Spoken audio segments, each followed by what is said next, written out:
Howdy folks, I wanted to do a little video today because I had a few minutes. My kid's entertained and I'm waiting on the transport driver to come get my vehicle. We're in the middle of a move, so that's why I have not been very active on the YouTube, but a friend of mine is looking to purchase a parlor guitar. And she's thinking about getting one like this lovely one. I've done a couple of videos before, and I wanted to do a little, she's looking at vintage ones and kind of vintage inspired ones like this. This one goes new for about $189 plus tax, US dollars. And then also, because I was gonna sell it because we're moving, and I was like, okay, I don't need two parlor guitars, but I do. Because a friend, actually a childhood friend, this was her mom's, this Airliner, similar to the Harmony guitars and K guitars of the late 50s, early 60s. This was sold at Montgomery Ward's, so they're very similar. Literally, I just bought the same case, so they both could have hard cases. I think it's pretty much the same scale length. Yeah, pretty much. I didn't take a ruler to it because it's packed, but I wanted to do a sound comparison for y'all. And they both held tune really well. I haven't played them in quite a while. This one, I did do a mod to. It came with I think like a synthetic bone saddle, and I replaced it with an actual bone saddle, and that made it sound even better. So, I mean, it's not stock, but it's very close to it. I haven't done anything with the nut. The tuners are all the same. These are the, I think, Elixir strings, because they feel a little squishy.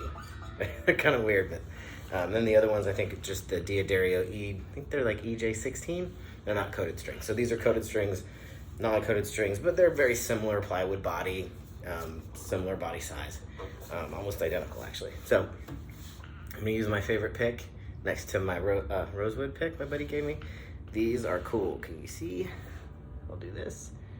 They're Tusk picks, and this one is like the mellow. The gray ones are mellow. The beige ones are brighter. I don't even know.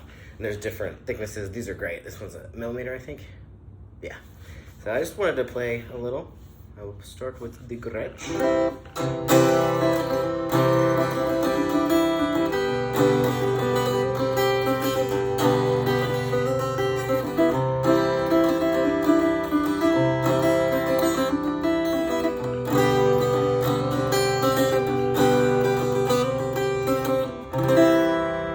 And it's buzzing. Not too terribly bad. I think I just need to give it a little bit of relief and it shall play beautifully. I haven't played it since it got hot, so it probably just tweaked a little bit, as guitars will do. Yeah, this one does not have a truss rod though. It has this, I think the sticker's gone, but it has that steel reinforced neck. So this, I love this thing. And this is all stock, I think, except for the bridge. So I had to buy a bridge. This is a Grover bridge, and look, I had to put it all the way to the bottom to get the action good, but action's really, really good. Neck's a little bit wider, so it has a different feel, but it's really comfortable to play. So wider neck, typically, for like a classical guitar, it's harder to play, but this one is pretty comfortable.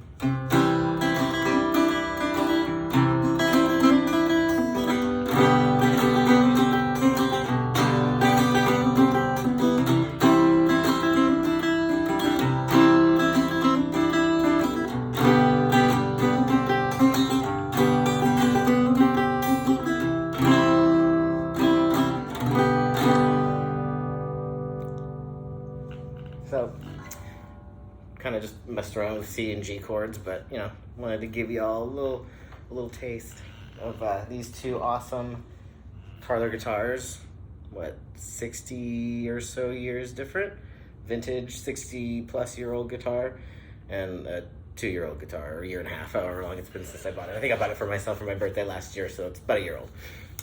Anyway, I hope you guys enjoyed this little short comparison, and yeah, thanks for watching, and my next video will likely not have this lovely wall color behind it, and I'll be in our new home across the entire country.